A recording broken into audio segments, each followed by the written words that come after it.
এই যে স্বরাষ্ট্রমন্ত্রী বড় বড় কথা বলে বেড়ায়, সংবিধান সংশোধনের কথা বলে বেড়ায়, অথচ আইন শৃঙ্খলার পরিবেশ ঠিক করতে পারে না।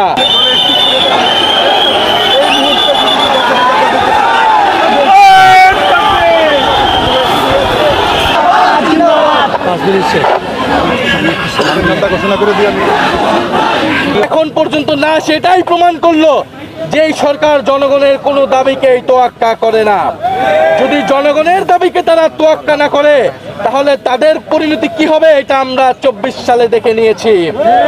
ফলে আমরা বলবো এখনো সময় আছে, জনগণের প্রতি দেওয়া ওয়াদা পূরণ করুন, গণভোটের গণরায় বাস্তবায়ন করুন, গ্যাস এবং বিদ্যুতের সরবরাহ নিশ্চিত করুন, দ্রব্যমূল্য নিয়ন্ত্রণ করুন এবং দেশের আইন শৃঙ্খলা।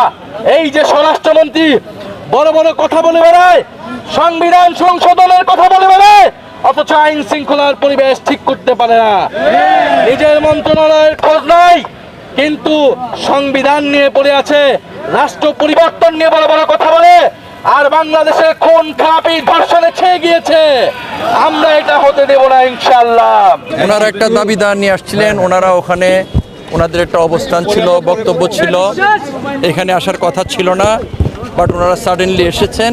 আমরা সেটা ওনাদেরকে বুঝিয়ে ফেরত পাঠিয়েছি, কারণ এটা তো একটা কেপিআই, এটা একটা সচিবালয়। ওনারা নিজেরাও জানেন যে এখানে আসলে পরিস্থিতির একটা ডিসিপ্লিনের একটা ব্যত্যয় ঘটবে, ওনারা বুঝিয়ে চলে গিয়েছেন।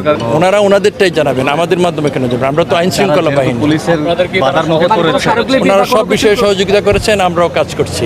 এটা একটা নিত্যনৈমিত্তিক ঘটনা, মিছিল হবে, আমরা ওনাদের সাথে সহযোগিতা করবো, ওনারা আমাদেরকে সহযোগিতা করবেন। তার মানে আপনারা বুঝিয়ে ওনাদেরকে ফিরিয়ে দিয়েছেন? ওনাদেরকে বুঝিয়ে ফিরিয়ে দিয়েছি এবং ওনারাও বুঝতে পেরেছেন।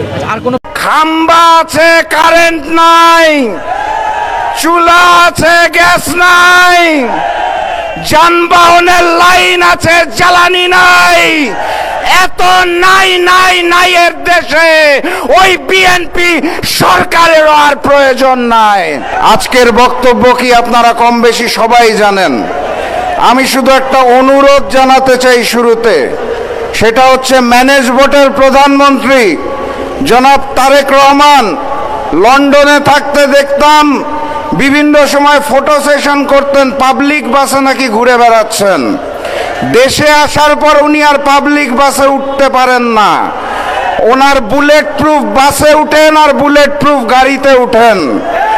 জনগণ বিচ্ছিন্ন ম্যানেজ বোর্ডের প্রধানমন্ত্রীকে অনুরোধ করতে চাই, আপনি মাঝে মাঝে আপনার বুলেট প্রুফ গাড়িতে ড্রাইভ করে রাস্তার ময়লা পরিষ্কার হয়েছে নাকি এই শোডাউনে বের হন। সেই শোডাউন করতে করতে একটা বাজারে দয়া করে নামবেন, নেমে দ্রব্যমূল্যের কি অবস্থা সেইটা দোকানিকে নিজে জিজ্ঞেস করবেন।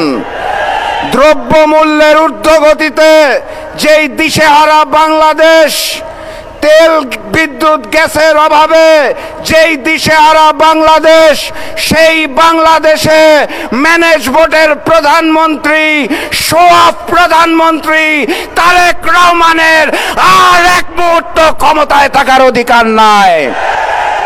বক্তব্য দীর্ঘায়িত করব না, শুধু বলতে চাই খাম্বা আছে, কারেন্ট নাই, চুলা আছে, গ্যাস নাই, যানবাহনের লাইন আছে, জ্বালানি নাই, এত নাই নাই নাই এর দেশে ওই বিএনপি সরকারেরও আর প্রয়োজন নাই। আন্দোলনের জন্য প্রস্তুত থাকেন, মাঠে থাকেন, ইনশাআল্লাহ জনগণের দাবি 11 দলীয় ঐক্য দাবি আদায়ের মাধ্যমেই পূরণ করবে ইনশাআল্লাহ। বিজয়ের পথে যাত্রা শুরু, জীবন অথবা মৃত্যু। আসসালামু আলাইকুম। এই সচিবালয় কোনো দলের নয়, প্রত্যেকটি ইট, বালু, পাথর, নুড়ি, মিস্ত্রির হাত, রড, সিমেন্ট সবগুলো এইগুলো এই দেশের জনগণের সম্পত্তি।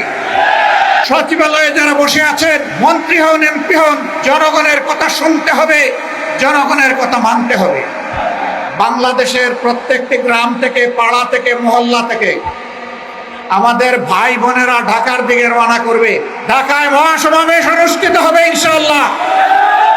সেই দিন ঢাকাবাসী আপনারা কি সত্যিকারের অতিথির দায়িত্ব পালন করার জন্য প্রস্তুত আছেন?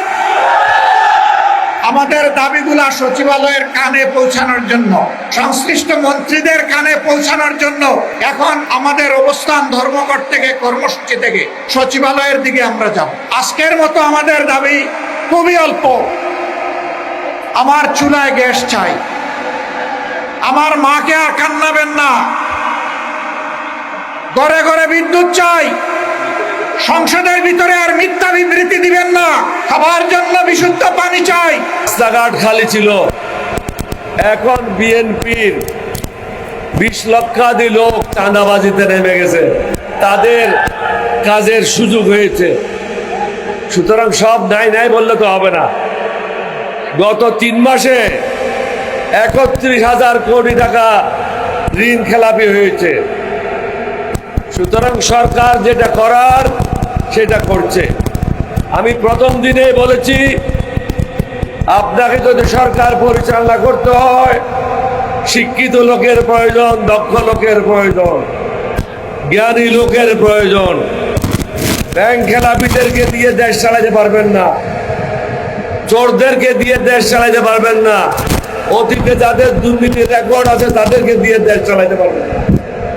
সুতরাং তাদের কাছে এর থেকে বেশি আশা করা আমাদের জন্য এটা ভুল হবে। আমাদেরকে সিদ্ধান্ত নিতে হবে আমরা কি করতে চাই। জনগণের দাবি দাওয়া আদায়ের জন্য আমাদের যা যা করার প্রয়োজন আমাদেরকে সেটা করতে হবে।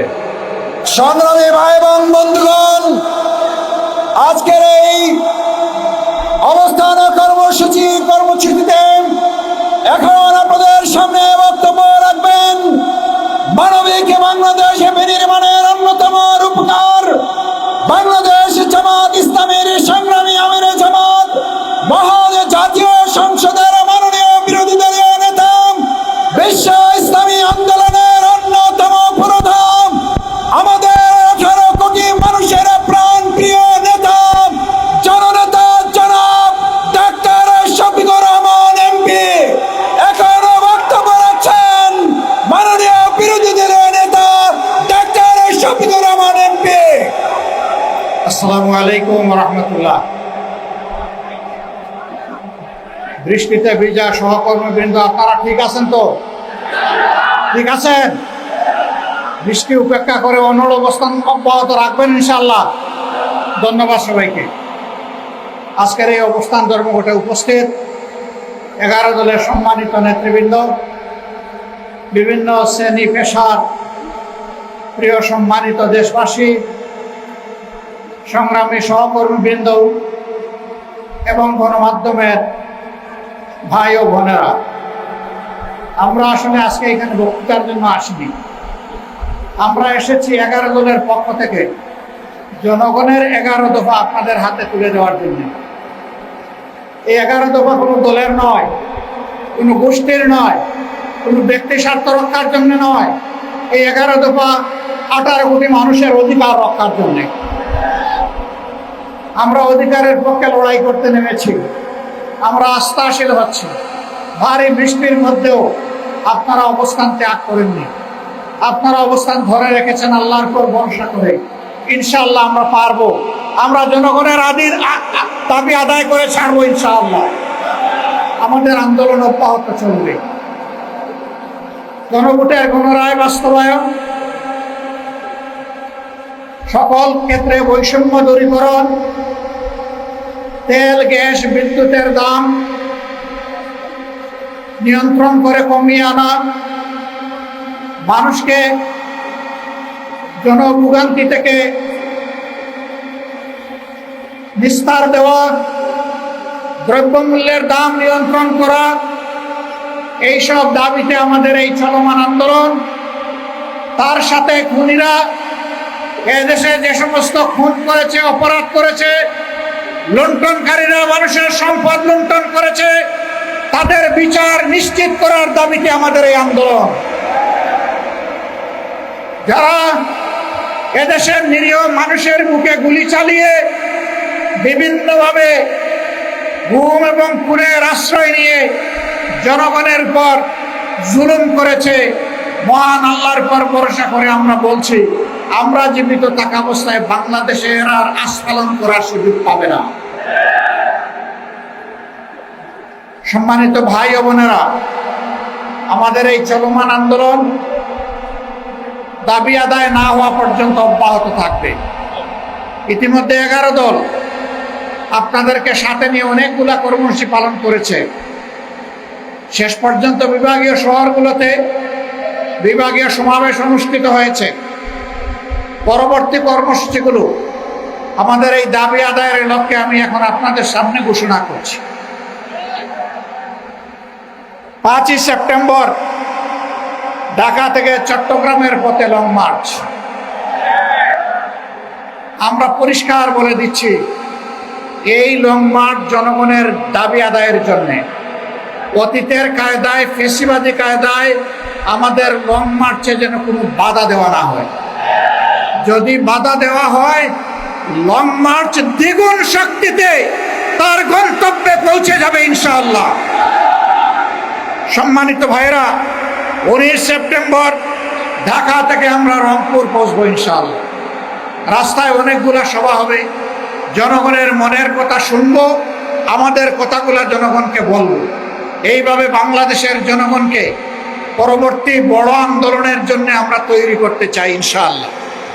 10 অক্টোবর শনিবার ঢাকা থেকে খুলনা, খুলনা থেকে যশোর, কুষ্টিয়া হয়ে ইনশাআল্লাহ আবার আমরা ঢাকায় ফিরব। একই লং মার্চ। 24 অক্টোবর শনিবার ঢাকা থেকে সিলেটে রেলপথ যাত্রা হবে, মার্চ হবে। কেন রেলপথ? কেন? সব জায়গায় সড়ক পথ, এখানে আবার রেলপথ কি জন্য? যেহেতু জামাতে ইসলামের আমিরের বাড়ি সিলেটে, এই জন্য, তাই না? যে না, এটার জন্য না। সিলেটের রাস্তাতে এখন আর কোনো মানুষ চলাচলের কোনো ব্যবস্থা নেই। শত শত গাড়ি যখন সিলেটের পথে রওনা করবে, জনগণের চরম ভোগান্তি হবে। এইটা বিবেচনায় নিয়েই আমরা রেলপথটাকে বেছে নিয়েছি। তারপরে 14 নভেম্বর 2016 ঢাকাবাসী, আপনাদের কাছে জানতে চাই, বাংলাদেশের প্রত্যেকটি গ্রাম থেকে, পাড়া থেকে, মহল্লা থেকে আমাদের ভাই বোনেরা ঢাকার দিকে রওনা করবে। ঢাকায় মহাসমাবেশ অনুষ্ঠিত হবে ইনশাআল্লাহ। সেই দিন ঢাকাবাসী, আপনারা কি সত্যিকারের অতিথির দায়িত্ব পালন করার জন্য প্রস্তুত আছেন? আমি আপনাদেরকে আজকে থেকে সেই প্রস্তুতি নেওয়ার জন্য আহ্বান জানিয়ে রাখলাম। এখন আমাদের দাবিগুলা সচিবালয়ের কানে পৌঁছানোর জন্য, সংশ্লিষ্ট মন্ত্রীদের কানে পৌঁছানোর জন্য এখন আমাদের অবস্থান ধর্মঘট থেকে, কর্মসূচি থেকে সচিবালয়ের দিকে আমরা যাব। এই সচিবালয় কোনো দলের নয়। এই সচিবালয়ের প্রত্যেকটি ইট, বালু, পাথর, নুড়ি, মিস্ত্রির হাত, রড, সিমেন্ট সবগুলো এইগুলো এই দেশের জনগণের সম্পত্তি।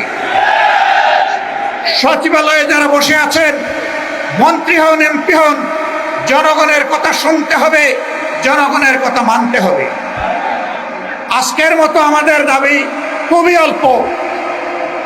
আমার চুলায় গ্যাস চাই, আমার মাকে আর কান্নাবেন না,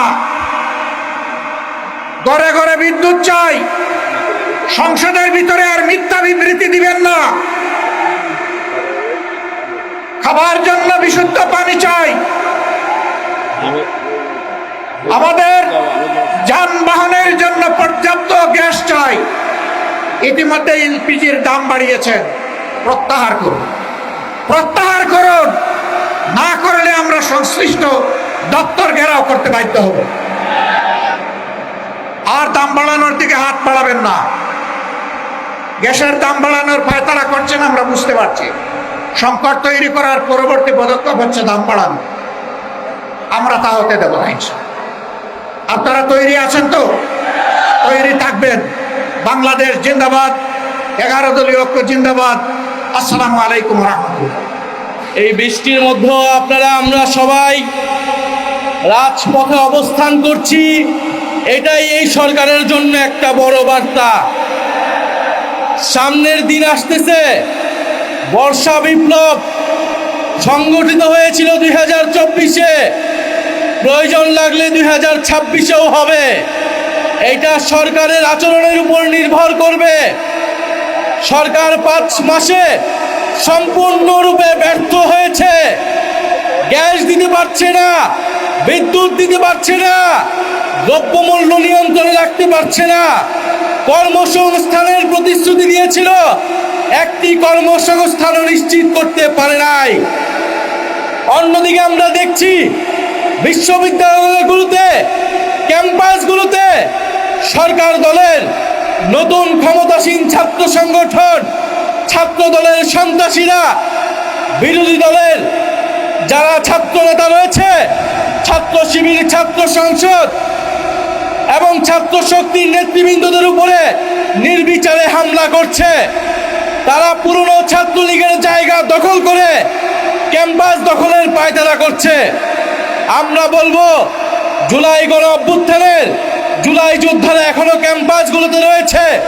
কোনোভাবেই ক্যাম্পাসের দখলদারিত্ব কোনো ক্ষমতাসীন ছাত্র সংগঠনকে আপনারা দেবেন না। আপনাদের রক্ত ঝরছে, বাংলাদেশের মানুষ এটা দেখছে, বাংলাদেশের জনগণ আপনাদের সাথে আছে। এবং ঢাকা শহরের মানুষকে বলবো, আমরা দেখছি রাস্তাঘাটে মহিলারা মিছিল করছে, হাড়ি পাতিল নিয়ে মিছিল করছে, হারিকেন নিয়ে মানুষ নেমে আসছে, কারণ গ্যাস নাই এবং বিদ্যুতের বিল অপ্রয়োজনীয়ভাবে ভুতুরে বিল দিচ্ছে।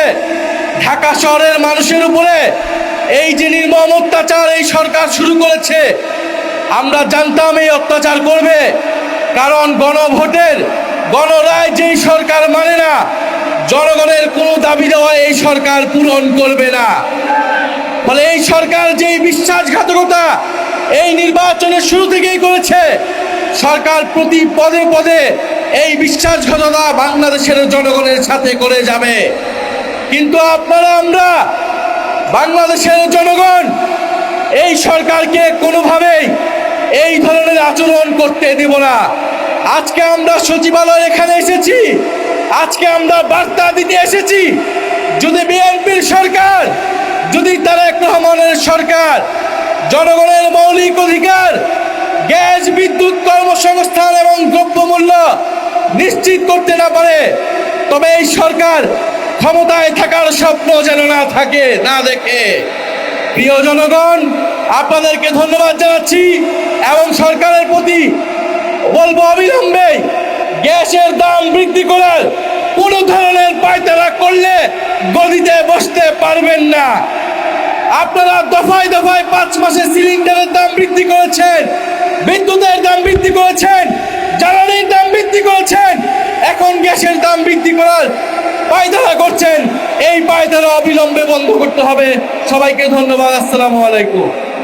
সচিবালয় আপনাদের জন্য এখন বিদ্যুৎ চালু করেছে, সকাল থেকে ছিল না, কারণ বুঝতে পারছে জনগণের বিদ্যুৎ নাই, আর আপনারা ওদিকে যাবেন, এই জন্য আলো জ্বালিয়েছে। তবে আমরা বলতে চাই, আমরা শান্তিপূর্ণভাবে যাব ইনশাআল্লাহ। কোনো ধরনের উস্কানিতে পা দেয়া যাবে না।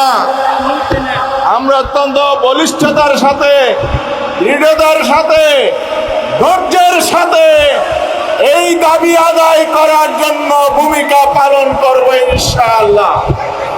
11 দফা জনগণের দফা, সরকার যদি না মানে 1 দফার ঘোষণা আসবে, সরকারের পতন ঘন্টা বাজবে।